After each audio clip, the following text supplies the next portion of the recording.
சரி பாக்ஸில் எல்லாருக்கும் உனக்காக காலையில் வெளியே போயிட்டு பார்த்தா கிளைமேட் சூப்பராக இருந்தது. அது மட்டும் இல்லாமல் இன்னைக்கு பிரேக்ஃபாஸ்ட் நான் தான் செய்ய போகிறேன். கடை சூடானாலும் கொஞ்சோண்டு மல்லி, கடலப்பருப்பு, நீட்டு மிளகா, அதுக்கப்புறம் கருப்புலாம் போட்டு நல்லா ஃப்ரை பண்ணி எடுத்துட்டேன்.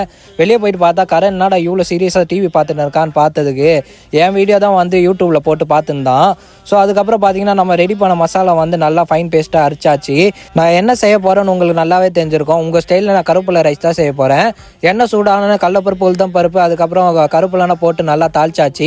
அதுக்கப்புறம் 2 வெங்காயமும் கொஞ்சம் பூண்டு போட்டதுக்கப்புறம் அம்மா புளியை கரைச்சி ஊற்றிட்டாங்க. அதுக்கப்புறம் நம்ம அரைச்சி வச்ச ஃபைன் பேஸ்ட்டை வந்து ஆட் பண்ணி எண்ணெய் விட்டு வர வரைக்கும் கொஞ்சம் வெயிட் பண்ணதுக்கப்புறம் அம்மா செஞ்சு வச்ச அந்த ரைஸில் நல்லா மிக்ஸ் பண்ணி எடுத்தா சூப்பராக கருப்புல ரைஸ் ரெடி ஆயிடுச்சு. நான் அம்மாவை டேஸ்ட் பண்ணி பார்த்து எப்படி இருக்குன்னு கேட்டதுக்கு சுமாராக இருக்குன்ட்டாங்க. அம்மா பார்த்தீங்கன்னா காலையிலே நான் நல்லா கலாச்சி விட்டுட்டாங்க. எப்படி இருக்குது சீரியஸாக சொல்லுங்கன்னு சொன்னதுக்கு சூப்பராக இருக்குன்னாங்க. ஸோ இன்றைக்கி சைக்கிளான்னு சொல்லிட்டு இருக்காங்க. முக்கியமான வேலை இருந்தால் மட்டும் வெளியே போங்க. வீட்டில் சேஃபாக இருங்க. vlog பிடிச்சிருந்தா நீங்கள் லைக் பண்ணுங்கள், ஷேர் பண்ணுங்கள். பாய்.